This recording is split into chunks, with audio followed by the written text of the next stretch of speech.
to people, towns, impacted by Katrina. The final major portion of this request relates to our roads and bridges. Hurricane Helene damaged 5,000 miles of state-maintained roads, as well as many private driveways and bridges.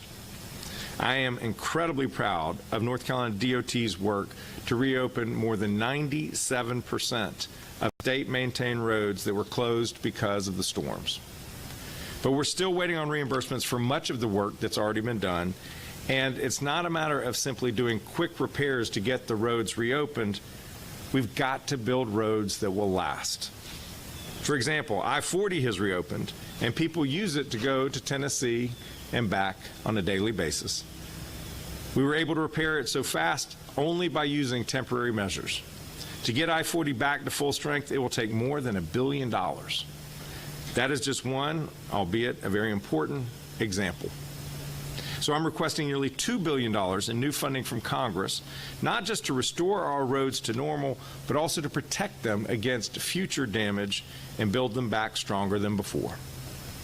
These 4 areas, restoring homes, supporting small businesses, bolstering local governments, and building roads that will last, make up the majority of the new $13.5 billion appropriation request of Congress.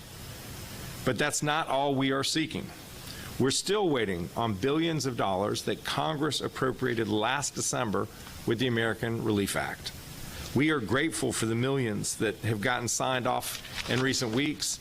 They are essential and sorely needed, but we're waiting on billions.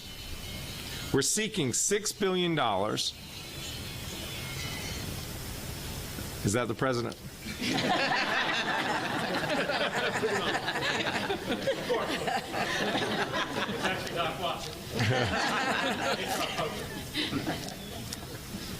The funds that have come through in recent weeks have been sorely needed, much appreciated, but we are waiting on billions. We are seeking $6 billion in either allocated or competitive awards from previously appropriated funds. So in this budget request, I am once again calling on federal agencies to take action to allocate these funds and get them out the door to help the people of Western North Carolina. We've learned a great deal over this past year, and I am proud of the progress that we made together, and we will keep fighting every day to get people the help that they need, because the people of Western North Carolina are not asking for a handout. They're asking for a hand up to get back on their feet. Recovery is a team sport. The state has been putting in money and effort, and 1 year after this terrible tragedy, it is time for our federal government to meet the needs of the people of Western North Carolina. Thank you, and I'm pleased to invite forward Senator Corbin, incredible partner in the General Assembly and one of the 2 excellent co-chairs of this advisory council. Senator.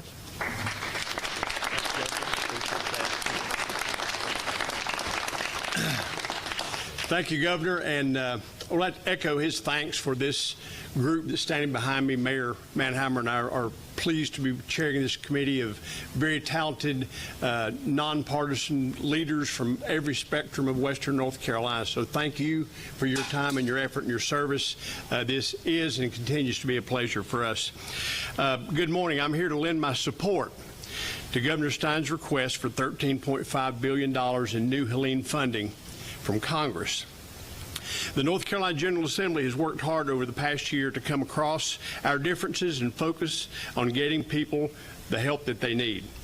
Just this year, as Governor Stein referenced, we've passed 2 disaster relief bills that have totaled more than $1 billion in aid to Western North Carolina. If you go back late last year and total that up, it's about $2.2 billion, and that's with a B.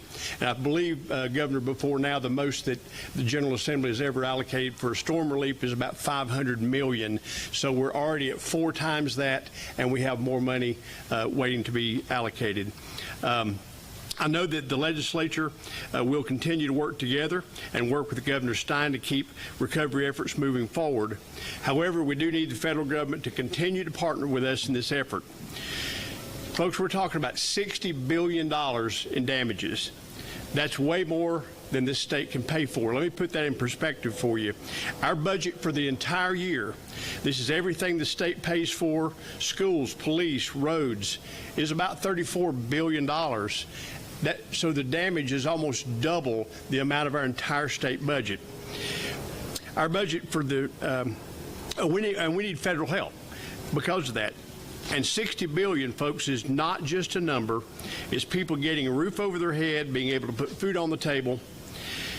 At this point, I want to echo what the governor said. I want to personally thank President Trump. If that was him, tell him we'll call him back as soon as this is over. But we want to personally thank President Trump, Senators Budd and Tillis, Representative Edwards, for everything that they've done so far in getting us on the right track for recovery. And I urge them to stand by our side in this next phase. I look forward to working with the governor to encourage and support this request in D.C. So thank you. At this point, I want to introduce my co-chair, the mayor of Asheville, Esther Mannheimer.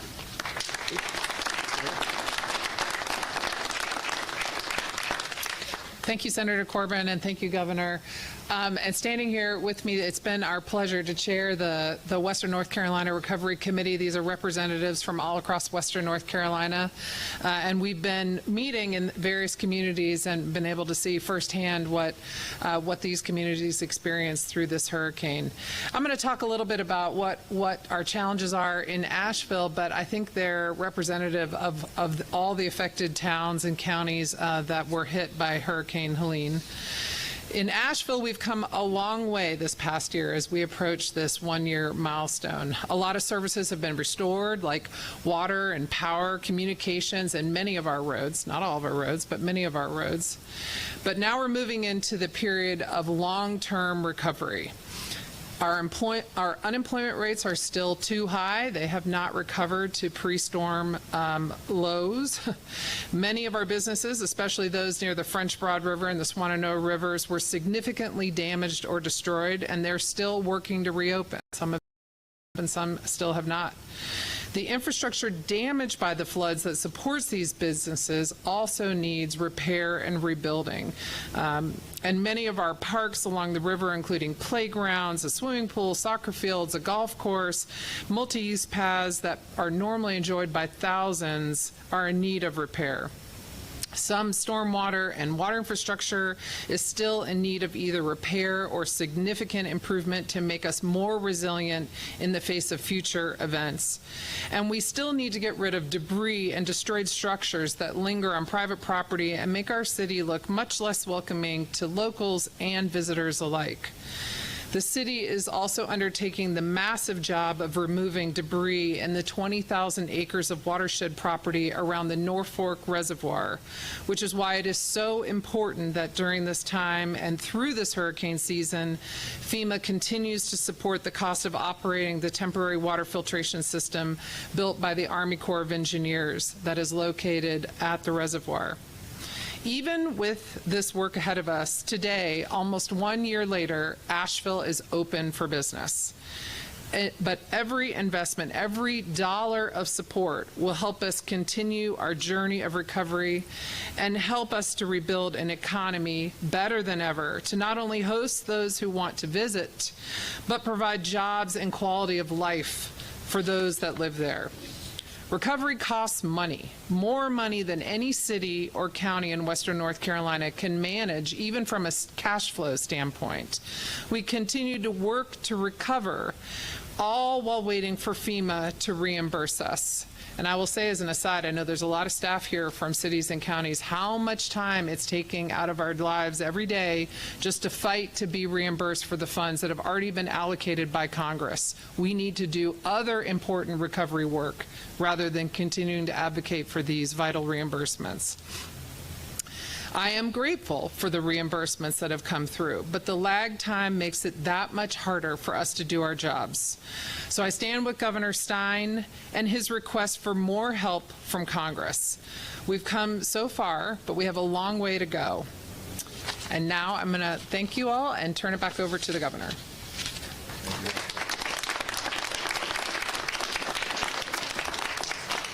Happy to take questions, either the senator, mayor, or I, or anyone else. Some of it is that the work is yet to be done. The DOT has not repaired every road, but they've repaired many more roads than they've been reimbursed.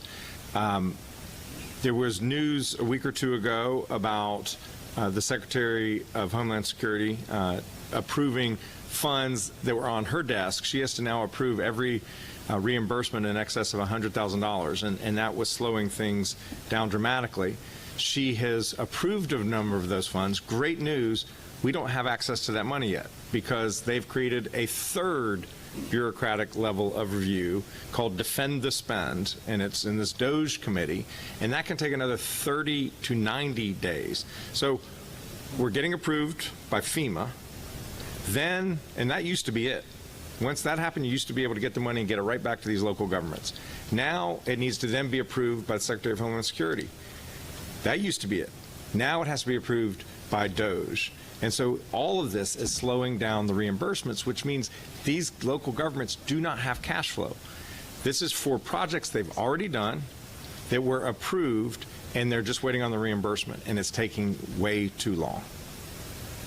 Two clarification questions. The 9%, is that's to this point, those percentages, is that total, or is that Yeah. compared to those other storms to date? To date, that I can't tell you. It's a fair question, and your point is correct, in that the 9% is what we've either received or have been awarded.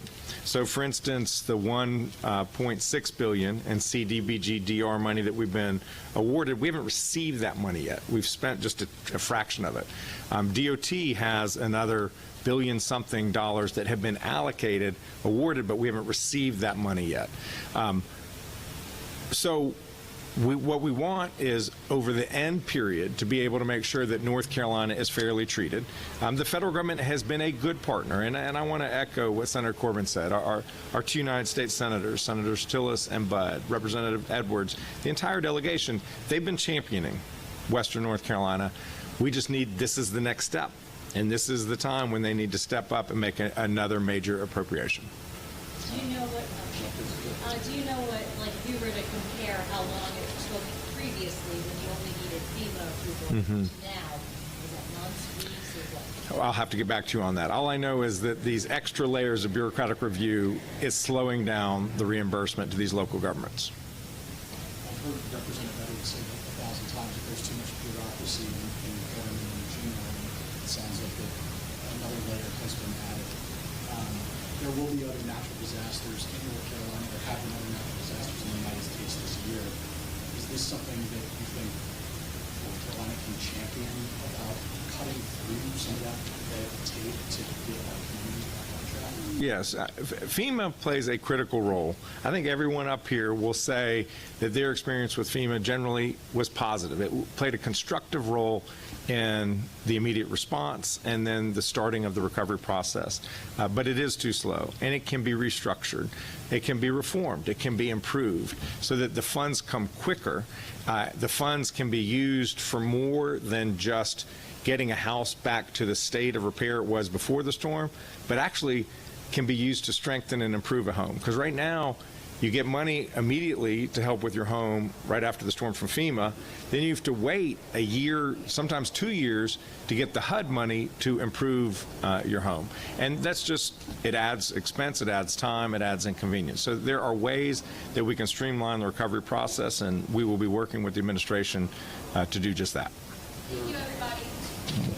All right. Thanks, everybody, for being here.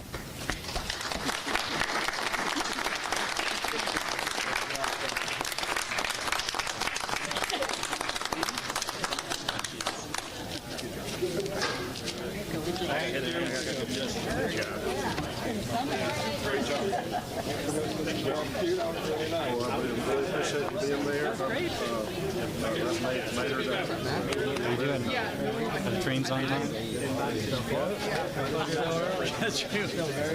Rescue people from disaster. And with so many people displaced and business activity diminished, there is no such thing as a stable source of revenue for these local governments. I'm requesting Congress make